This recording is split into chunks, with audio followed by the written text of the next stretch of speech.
निवडणुकांसंदर्भात आज राज्य निवडणूक आयोगाची पत्रकार परिषद असणार आहे।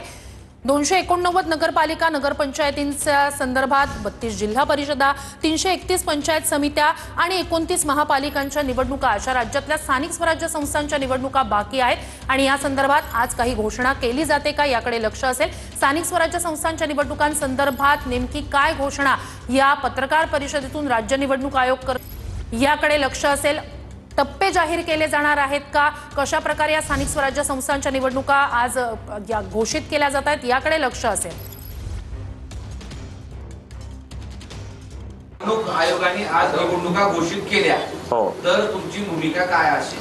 मला असं वाटतं याच्याविषयी निश्चित सर्व नेतृत्व एकत्र बसून निर्णय घेईल, पण सदोष मतदार याद्यावर निवडणुका लढणं किंवा घेणं दोन्ही गोष्ट चुकीचं आहे। उद्धव ठाकरेंचा दौरा होणारच।